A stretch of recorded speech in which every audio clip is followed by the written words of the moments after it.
Olá, seja muito bem-vindo ao canal Direito Imobiliário. No vídeo de hoje, a gente vai falar sobre a compra e venda de bem imóvel, a eficácia jurídica de um contrato particular de compra e venda de bem imóvel. Se você não me conhece, meu nome é Elisane Stefanes, eu sou advogada, eu atuo exclusivamente com direito imobiliário e criei esse canal aqui para você que está aí do outro lado da telinha, para que você receba conteúdo sempre relacionado ao direito imobiliário, só que falado de forma simples e descomplicada, sem juridiquês. Então já sabe, né?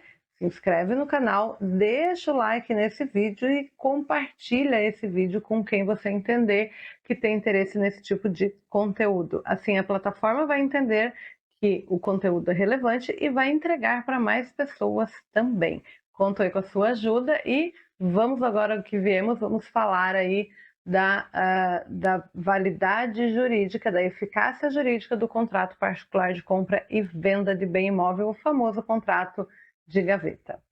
O contrato particular de compra e venda, apesar de muita gente dizer que ele não serve para nada, não é verdade, tá? O contrato particular de compra e venda, ele tem sim validade jurídica, o que ele não tem é o poder de transmitir a propriedade, tá? Então, o contrato particular de compra e venda, a finalidade dele é informar o que as partes conversaram. Então, eu e você que está comprando um bem imóvel meu, a gente vai fazer uma negociação. Ah, vou pagar 100 mil, mas eu vou dar 10 mil de entrada, depois vou dar mais 20, depois vou dar o outro 70 mil. Então, ali no contrato, a gente vai colocar a forma de pagamento, a gente vai colocar quem é o comprador, quem é o vendedor, a qualificação das partes, né? A gente vai informar qual é o objeto dessa negociação, a gente vai informar nesse contrato as penalidades, as obrigações. Então, o contrato ele vai falar, vai expressar o que a gente conversou, o que foi negociado vai ser informado nesse contrato particular de compra e venda. E depois tem, obrigatoriamente, que ser feita uma escritura pública de compra e venda e o registro dessa escritura pública de compra e venda. Só assim você terá, então, a propriedade daquele bem imóvel, tá? Mas o contrato particular de compra e venda não é um documento obrigatório, tá? Então, você faz se você quiser fazer, mas ele não é obrigatório nessa linha de compra e venda e transferência da propriedade. Mas é como eu falei, ele serve como um documento de prova da negociação, do que foi negociado entre as partes, e ele, se eventualmente você não vai transferir essa propriedade imediatamente, aí ele é mais necessário ainda. E aí, em que momento que a gente usa esse contrato particular de compra e venda? Primeiro, qual é a real finalidade dele? Não é para transferir a propriedade, e sim, ele é um documento que prova o que foi negociado. Então, ele vai ser usado como prova mesmo, como uma prova de que você comprou e de que você vendeu aquele bem imóvel, né? Fulano comprou, Beltrano vendeu aquele bem imóvel, aquele objeto. E nestas condições específicas, conforme vai fazer constar no contrato. Em que momento que a gente usa isso? Se não for feita imediatamente a transferência da propriedade através da escritura pública e registro da escritura pública, eventualmente pode o vendedor vir a falecer. Como que eu, que comprei o imóvel, vou provar para os herdeiros desse vendedor que eu tinha comprado o imóvel, que eu já tinha pagado, sei lá, 90% daquele bem ou 10% daquele bem? Então, esse contrato ele serve como prova do que foi tratado entre eu e o vendedor perante os herdeiros, os sucessores, né?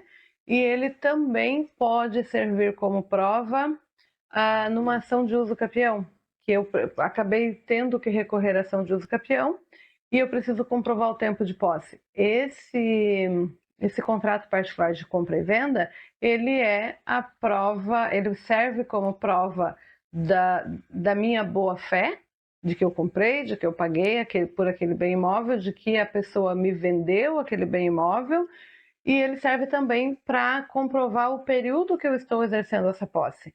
Porque, especialmente se eu reconhecer firma, porque quando se reconhece firma, vai a data e hora e local onde foi reconhecida aquela firma.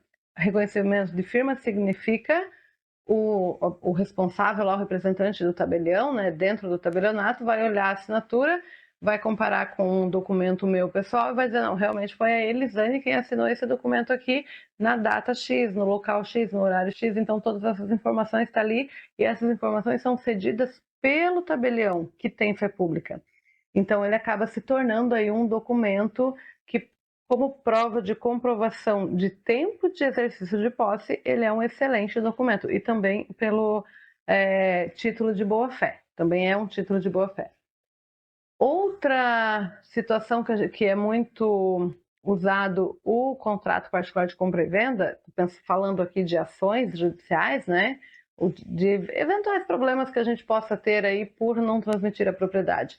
Então, outra situação é justamente pagamento de IPTU, taxas, impostos no geral, referente àquele bem imóvel. Quando você faz a compra e venda, o correto, normalmente a pessoa que comprou e assumiu a posse, ela vai então ficar responsável por esses pagamentos, porque ela está com a posse daquele bem imóvel. Mas se não tiver um contrato de compra e venda, ou ainda que tenha, se não tiver uma cláusula constando que a partir da data X vai ser o fulano que vai ser responsável por essas despesas do imóvel, né, inerentes ao imóvel, eventualmente o que é proprietário de fato vai continuar sendo responsável. Na verdade, nunca deixa de ser responsável, né?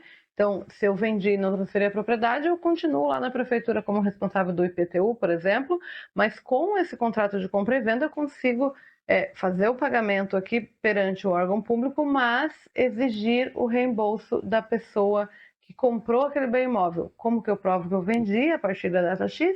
Contrato particular de compra e venda. Então, tu vê que o contrato particular de compra e venda ele tem uma série de. Ele serve para uma série de situações, então ele pode realmente, desde que bem confeccionado, pode de fato te proteger muito bem, né? E tem sim muita eficácia jurídica. Ele só não tem eficácia jurídica quando a gente está falando de transmissão da propriedade, daí é só por meio da escritura pública de compra e venda mesmo. Mas, por outro lado, ele tem uma série de outras funções, aí desempenha uma série de outras funções na negociação. Repito, ele não é um documento obrigatório e ele é totalmente dispensável no caso de você negociou, fez aqui as tratativas dessa compra e venda e já encaminhou a escritura pública de compra e venda, porque a escritura pública de compra e venda também vai constar todas as informações que você quiser e a escritura pública de compra e venda tem então o poder de transferir a propriedade. Mas eu vou fazer o próximo vídeo que será publicado vai ser só falando de escritura pública de compra e venda. Por hora, eu espero que ter colaborado, contribuído aí com conhecimento, informação simples e objetiva para você. Até o próximo vídeo.